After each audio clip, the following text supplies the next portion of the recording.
The stars had always been beautiful from Earth. For thousands of years, humans looked up at the night sky and dreamed of what lay beyond. Now, 50 years after the first ship left the solar system, those dreams had become real. Humanity had touched the stars. But on that quiet Tuesday morning, stars turned dark. Admiral Tai-Ho Kong stood in the command center of Earth's orbital station when the alarms began screaming.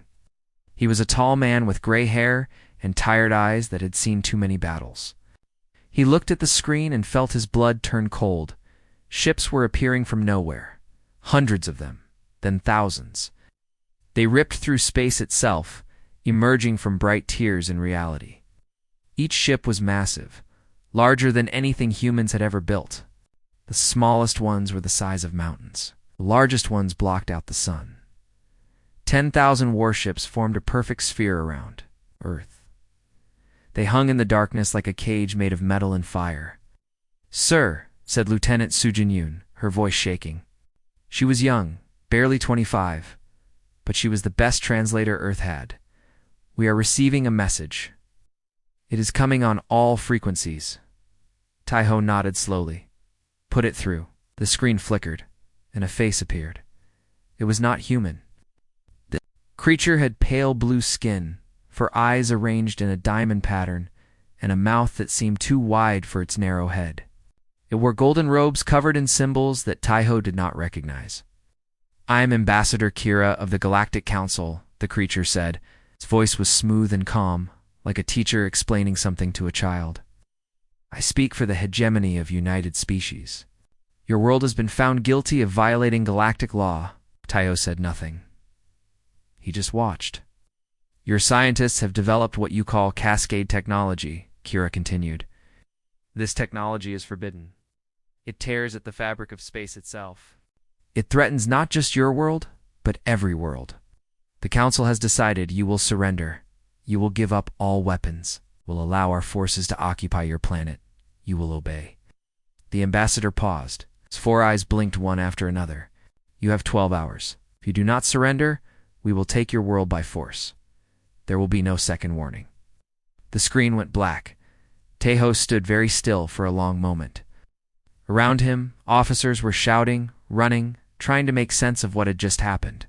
But he did not move. He was counting the ships on his tactical display. 10,000. Earth had 340. The math was simple. The math was death. 1 hour later, Tai-Ho stood in a bunker deep beneath the mountains of Korea. President Yuna Park sat at the head of a long table. She was a small woman with sharp eyes and a calm face. She had led Earth through 2 economic crises and a near war with the Mars colonies. She did not panic easily. But today her hands were shaking. "Tell me our options," she said. General Woo Jin-beek spoke first.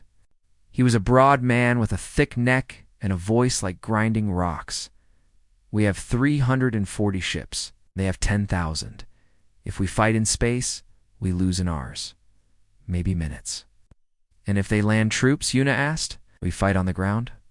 "Every city, every street, every building. Make them pay for every step." Woojin's jaw was tight. "But we still lose. They have technology we cannot match. We'd be fighting with knives against guns." The room was silent. Leaders from every nation sat around the table and none of them spoke. They all knew the truth. Earth was alone. Earth was small. Earth was going to fall. Then a door opened, and Dr. Min-ho Lee walked in. Min-ho was not a soldier. He was thin, with messy hair and glasses that were always sliding down his nose. Carried a tablet computer like other men carried weapons. He was the chief scientist of Project Vanguard, the secret program that had developed the Cascade Drive. "There is another option," he said quietly. Everyone turned to look at him. "Project Vanguard was never just about faster travel," Min-ho explained. He set his tablet on the table, and a hologram appeared above it. It showed complex equations and diagrams that most people in the room could not understand. "When we learned to bend space for travel, we also learned something else. We learned how to break it." He tapped the tablet, and the hologram changed. It showed a tiny point of light collapsing in on itself. "We can create small black holes, very small. They last only for a moment before they disappear. But in that moment, they destroy everything nearby. Shields do not stop them. Armor does not stop them. Nothing stops them. President Yuna leaned forward. You built a weapon. Yes. Minho's voice was heavy. I hoped we would never need it. But I built it anyway. Can it destroy their fleet? Minho shook his head. We do not have enough power. We can fire perhaps 300 times before Earth's entire power grid dies. 300 shots against 10,000 ships. The room fell silent again. Admiral Taiho stepped forward. He had been listening quietly, but now he spoke. 300 shots will not win the war. They do not need to. We just need to make the war too expensive for them to finish. Yuna looked at him. Explain. They expect us to surrender. Every species before us has surrendered. They think we are weak, small, afraid. Taiho's voice was steady. We show them they are wrong. Fight. We hurt them. We make them bleed. And maybe, just maybe, they decide that Earth is not worth the cost. Yuna was quiet for a long time. She looked at the faces around the table. She thought about the 8 billion people on Earth who were going about their normal lives, not knowing that death hung above them. She thought about her daughter, who was 6 years old and loved to draw pictures of spaceships. Then she stood up. Send our response, she said. Her voice did not shake anymore. Tell them no. Tell them we will not surrender. Tell them that if they want Earth, they will have to take it from our cold, dead hands. Taiho smiled. It was not a happy smile. It was the smile of a man who had been waiting his whole life for this moment. Yes, Madam President. And so, for the first time in 10,000 years, a species refused the Galactic Council. The message went out across all frequencies, in every language known to the stars. One word, no. High Arbiter Vaughn sat in his command throne and laughed. The sound echoed through the bridge of his flagship. It's the eternal justice. His officers looked at each other nervously. They had never heard the High Arbiter laugh before. Vaughn was a creature of cold logic and absolute power. He did not laugh. But today, he could not help himself. They said no, he repeated, reading the human transmission again. These tiny creatures on their tiny planet with their tiny fleet. They said no to us. Fleet Commander Drawl stood nearby, his forearms crossed over his chest. He was tall, even by the standards of his species, with scales the color of dried blood. High Arbiter, perhaps we should consider their response more carefully. They would not refuse unless they had something planned. What could they possibly have? Vaughn waved a dismissive hand. 300 ships?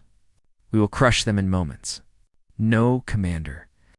These humans are simply stupid. They do not understand the power they face. He leaned back in his throne. Give them 1 more hour. Let them think about their choice. Then we begin. Drawl said nothing, but his eyes narrowed. He had fought wars across 100 worlds. He knew that the most dangerous enemy was not the strongest one. It was the one with nothing left to lose. Far below, on Earth, Captain Hannah Cho sat in the cockpit of her fighter and wrote a letter. She was 32 years old. She had dark hair cut short and eyes that seemed to look through things rather than at them. She had been flying since she was 16, first in atmosphere, then in space. She was the best pilot in Earth's fleet. Everyone knew it. Now she was writing to her mother. The words came slowly. How do you tell someone goodbye? How do you explain that you are about to fly into certain death, and that you are not afraid, and that you are proud? She finished the letter and sealed it in an envelope. Then she stood up and walked to the briefing room. 39 other pilots were waiting for her. They were young, most of them. The oldest was 50. The youngest was 19. They looked at Hannah with eyes full of fear and hope and something else. Something that burned. You all know the mission, Hannah said. Her voice was calm. We are the first wave. Our job is simple. We fly out there, we hit them as hard as we can, and we buy time. Time for the Vanguard array to power up. Time for the planet to prepare. She paused. Most of us will not come back. Maybe none of us will come back. If anyone wants to stay behind, I understand. There's no shame in it. Nobody moved. Hannah nodded slowly. A small smile crossed her face. Then let us show them what humans are made of. In the command center, Admiral Tai Ho Kong watched the power levels climbing on his display. The Vanguard array was massive, built into the bones of 3 different continents. It drew power from every reactor on Earth. When it fired, cities would go dark, but it would fire. Status report, he said. Dr. Minho Lee looked up from his console. His face was pale, and there were dark circles under his eyes. He had not slept in 30 hours. Array is at 47% charge. We need at least 60% for the first shot. Maybe 20 minutes? And their fleet? Lieutenant Sujin Yoon answered. She had been monitoring alien communications non-stop, learning their language faster than anyone thought possible. They are moving into attack formation. But sir, there is something strange. Tai Ho turned to her. What? I have been listening to their internal messages. They are not all united. Several species in the fleet did not want to come here. They were forced to join. The Council threatened to destroy their homeworlds if they refused. Tai Ho filed that information away. It might be useful later. Or it might mean nothing. In war, you never knew what would matter until it was over. General Woojin Beek appeared on another screen. He was standing in a missile control center somewhere in the mountains, surrounded by soldiers and equipment. Ground defenses are ready, Admiral. We have over 2,000 launch sites prepared. Each one has a Vanguard warhead. Good. Tai Ho looked at the clock. 15 minutes until the alien deadline expired. We hold nothing back. When the fighting starts, we hit them with everything we have. He thought about Hannah Cho and her squadron.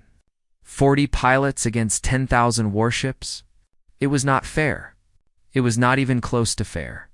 But fairness had nothing to do with war. The hour ended, on the bridge of the eternal justice.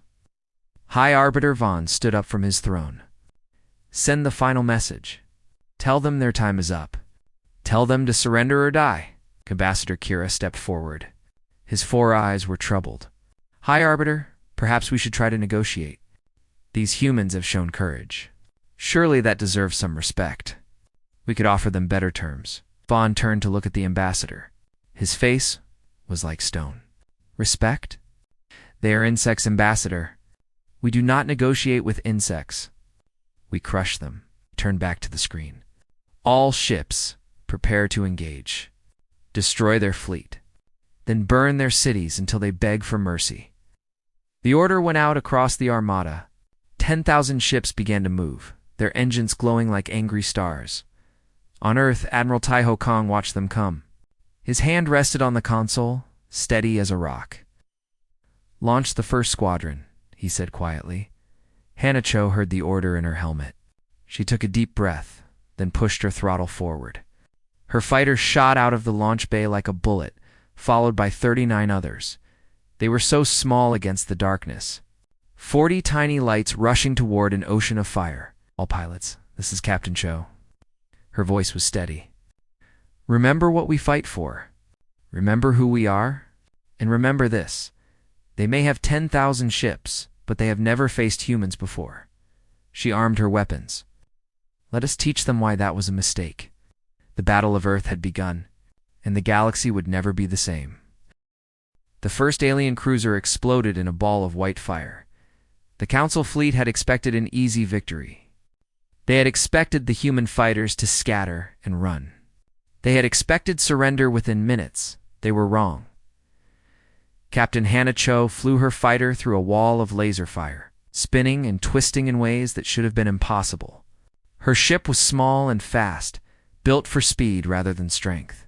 She used every bit of that speed now, dancing between the giant alien warships like a wasp among elephants. Target the engines, she called to her squadron.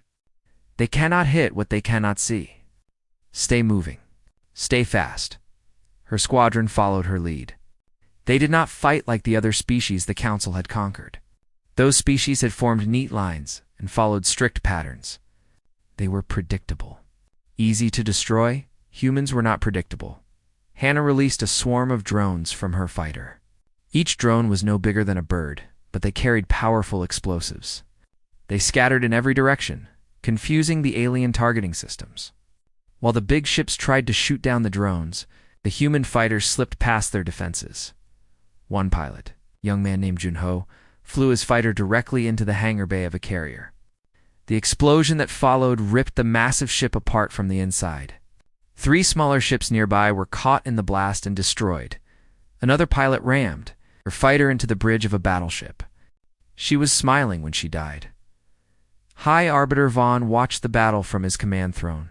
For the first time, he felt something cold in his chest. It was not fear. He did not know fear. But it was close. How many ships have we lost? He demanded. Fleet Commander Drawl checked his display. His voice was carefully neutral. 87 destroyed. 212 damaged. 8 EE7. Vaughn could not believe it. Against 40 fighters? 31 fighters now, High Arbiter. They are losing pilots, but they are making us pay for each one. Vaughn stood up from his throne. Enough. Send the full fleet forward. I want those fighters destroyed. I want their planet in ruins. No more games. Drawl hesitated. High Arbiter, if we advance too quickly, we will lose formation. That could be dangerous. Do it. Vaughn's voice echoed across the bridge. I will not be humiliated by these primitives. The order went out. 10,000 ships surged forward toward Earth, in the command center beneath the Pacific Ocean. Admiral Taiho Kong watched the alien fleet move. He had been waiting for this moment. Dr. Lee, he said quietly. Power status. Minho Lee looked at his console. His hands were shaking slightly. 63%. We are ready. Taiho nodded. Fire.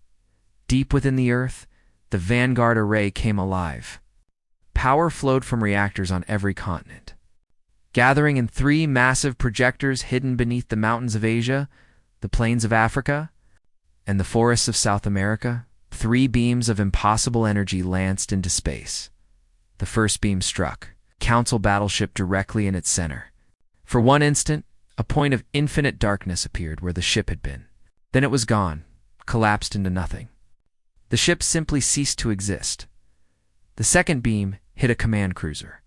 It crumpled like paper, twisted and compressed by forces that should not exist in normal space. The third beam missed its target, but passed close enough to tear the shields. Leaving them helpless and exposed, across the alien fleet there was silence. Complete, absolute silence. They had never seen anything like this. Shields did not stop it. Armor did not slow it. The strongest ships in the galaxy had been destroyed like toys. What was that? Vaughn whispered. His voice had lost its arrogance. Fleet Commander Drawl studied the readings on his display. His face was pale. They have found a way to create focused gravitational collapse.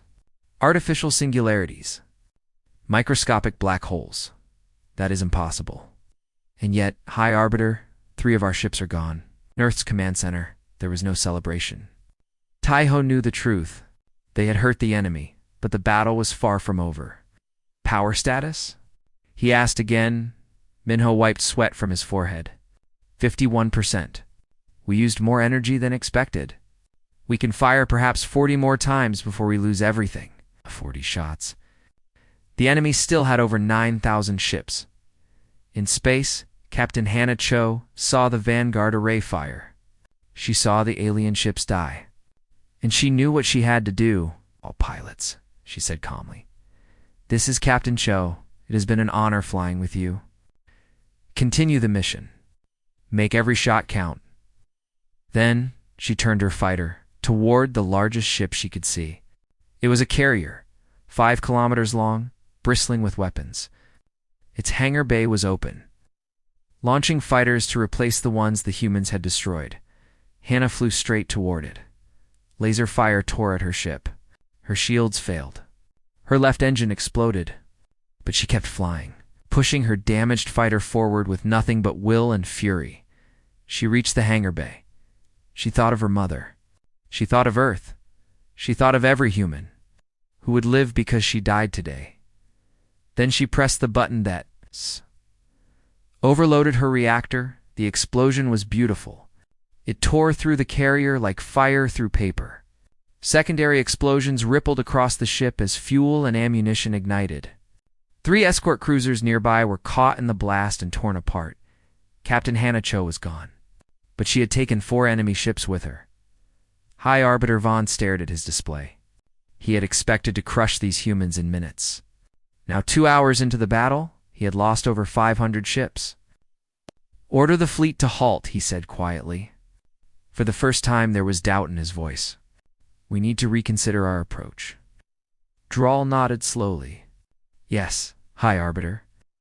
The alien fleet stopped its advance. 10,000 ships hung in space. It's uncertain for the first time in their long history. On Earth, people looked up at the sky and saw the distant flashes of battle. They did not know the details. They did not know how many had died or how close they were to destruction, but they knew one thing. Earth was still fighting. The bombardment began at midnight. High Arbiter Vaughn had made his decision. If the humans would not surrender, they would burn. He ordered his fleet into bombardment formation. Spreading the ships in a wide arc above Earth's major cities, the first strike hit Snowpalo. A beam of concentrated plasma fell from the sky like the finger of an angry god. Buildings melted. Streets turned to glass. 5 million people died in less than a minute. Then Mumbai. Then Cairo. Then Sydney. From his bunker beneath the ocean, Admiral Taiho Kong watched the death toll climb. His face was like stone, but his hands were shaking. "Fire the array," he ordered. 3 more beams lanced into space. 3 more alien ships died. But for every ship they destroyed, another city burned. Dr. Minho Lee's voice was hollow. "Power at 31%, Admiral. We have perhaps 20 shots left. Then we make them count." On the surface, General Wu Jinbeek gave his own orders. Hidden silos across every continent opened their doors. Missiles streamed into the sky, thousands of them, each one carrying a small piece of the Vanguard technology. The missiles were slow compared to alien weapons. Many were shot down before they reached their targets. But enough got through. Each explosion was a tiny star, a point of impossible gravity that crushed anything nearby. The alien fleet was bleeding. But so was Earth. High Arbiter Vaughn stood on his bridge and watched the humans fight. He had conquered 100 worlds. He had crushed species far more advanced than these creatures. And yet somehow, these humans were still standing. "Why do they not surrender?" he said, more to himself than anyone else. "They must know they cannot win. Why do they keep fighting?" Fleet Commander Drawl had no answer. But he was thinking about something Lieutenant Sujin Yoon had discovered hours ago. The fleet was not united. Many species had been forced to join this war. They did not believe in it. And now, those cracks were starting to show. A message came through from the Velith commander. A species of tall, thin creatures with silver skin. "High Arbiter, we are withdrawing our ships. We will not participate in this slaughter." Vaughn spun around, his eyes wide with rage. "You dare? You would betray the Council?" "We joined the Council for protection, not for genocide. These humans have done nothing to us. We will not kill them for your pride." The Velith commander cut the transmission. Then the Hollow withdrew. Then the Kryn. 300 ships broke formation and flew away from the battle. Vaughn was trembling with anger. "Traitors. I will destroy their worlds. I will turn their planets to ash." "If you do that," Drawl said quietly, "every other species in the fleet will turn against us. The hegemony will collapse. Is that what you want, High Arbiter?" Vaughn said nothing, but his hands were clenched so tight that his claws drew blood. On Earth, something strange was happening. As the cities burned, the people did not panic. They did not riot or hide. Instead, they began to send messages into space. It started with a young girl in Seoul. She was 7 years old, and her name was Mingi. While her parents watched the sky with fear, she sat at her computer and recorded a video. She sang a song her grandmother had taught her, a simple lullaby about stars and dreams. She uploaded it to the global network with a tag, "For the aliens." The video spread. Within hours, millions of people were doing the same thing. They sent songs, poems, paintings, photographs. They sent memories and hopes and dreams. They sent everything that made them human. Lieutenant Su Jin-yoon intercepted some of the alien communications as they reacted to the broadcasts. "Sir," she said to Admiral Taiho, her voice filled with wonder, "they are watching. The aliens are watching the broadcasts. Some of them are. They are crying." I did not know they could cry. President Yuna Park heard this and made a decision. She recorded her own message and broadcast it on every frequency. "To all species of the galaxy," she said, her voice calm and clear, "I am Yuna Park, leader of Earth. We are a small species on a small planet. We have made many mistakes. We have fought wars. We have hurt each other. We are not perfect. But we are also kind. We are also brave. We love our children and our parents and our friends.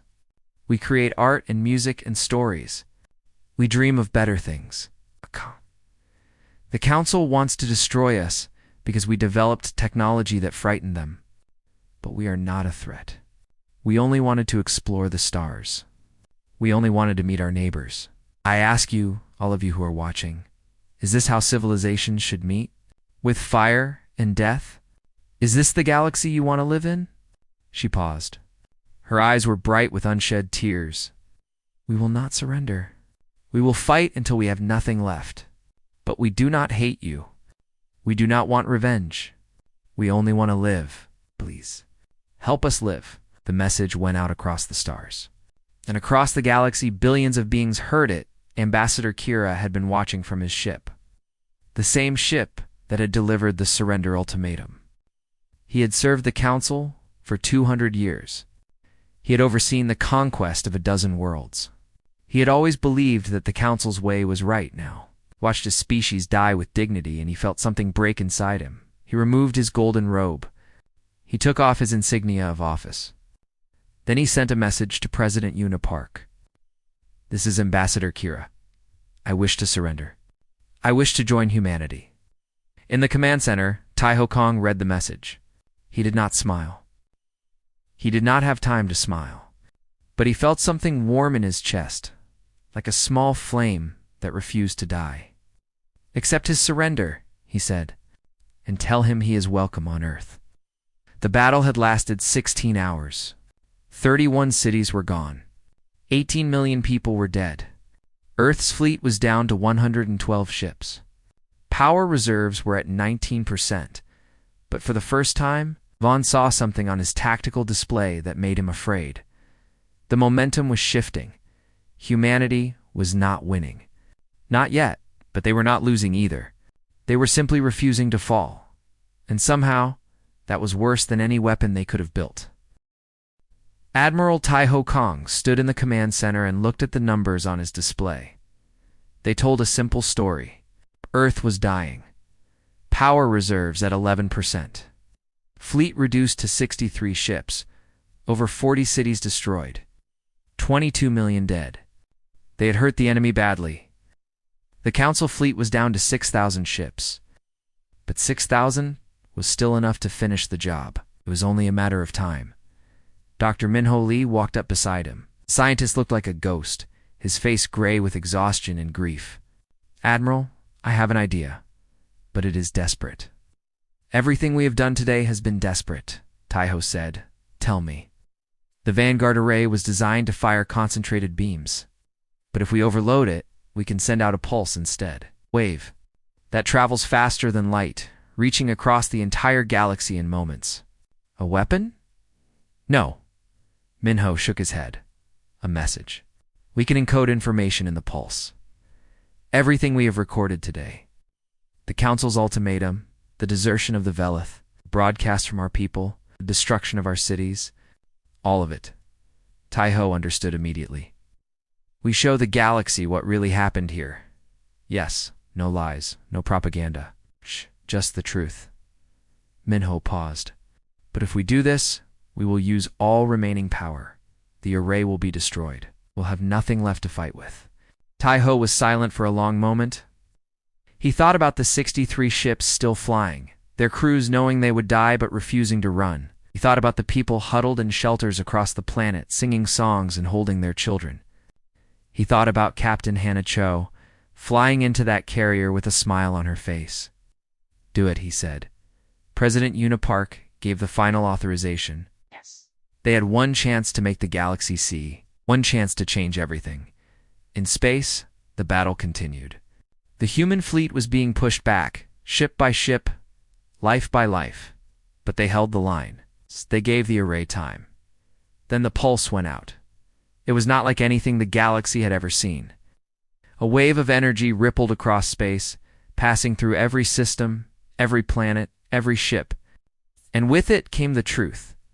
Billions of beings across thousands of worlds saw Earth's story. They saw the Council's arrogance. They saw the desertion of the Velith and the Hollow and the Kryn. They saw Ambassador Kira remove his robes and ask for asylum. They saw humans die with courage and grace. They saw children sing while their cities burned. They saw a species that knew it was losing and chose to fight anyway. High Arbiter Vaughn watched the pulse spread across his display. He understood immediately what it meant. The Council's perfect image, maintained for 10,000 years, was shattered. "No," he whispered. Then louder, "No." He turned to his officers, his eyes wild with rage. "All ships, concentrate fire on Earth itself. Forget the fleet, forget the cities.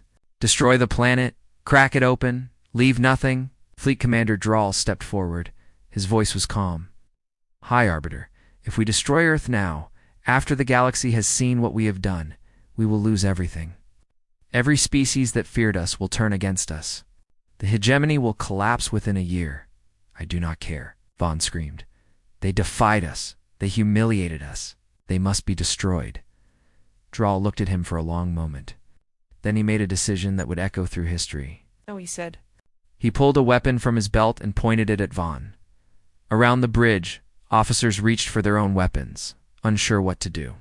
"High Arbiter Vaughn," Drawl said, his voice steady, "you are relieved of command. Your orders would destroy not just Earth, but the Council itself. I will not allow it." Vaughn stared at him in disbelief. "You cannot do this." "I can, and I have." Drawl turned to the communications officer. "Open a channel to the human command. Tell them we surrender." The message reached Earth's command center 1 minute later. Admiral Tai Ho Kang read it 3 times, unable to believe what he was seeing. Then he sat down heavily in his chair and closed his eyes. It was over. They had won. The hours that followed were strange and dreamlike. Alien ships that had been trying to kill humanity an hour ago now held position, waiting for instructions. Medical ships from the deserter fleets came to help with the wounded. Ambassador Kira landed on Earth and was greeted not with anger, but with cautious hope. President Unipark addressed the world. Her voice was tired, but there was steel beneath the exhaustion. "We have survived," she said. "We have paid a terrible price. 43 cities are gone. 22 million of our people are dead. We will carry these scars forever. But we are still here. We are still human.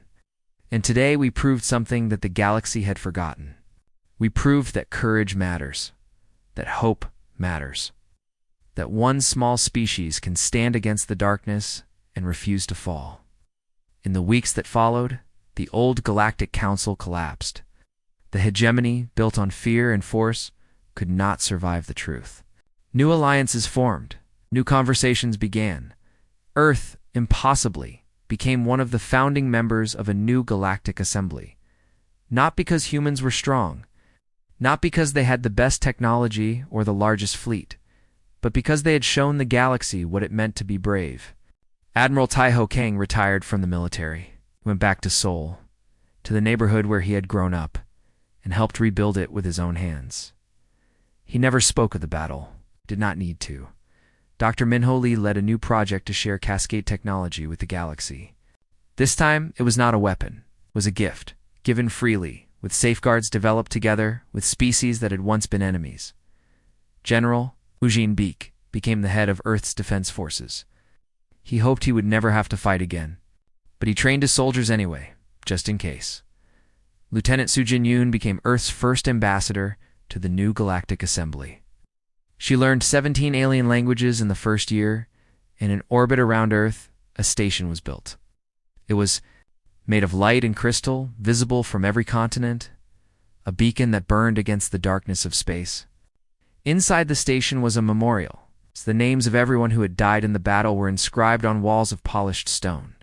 In the center stood a statue of a woman in a flight suit, one hand raised toward the stars, Captain Hannah Cho.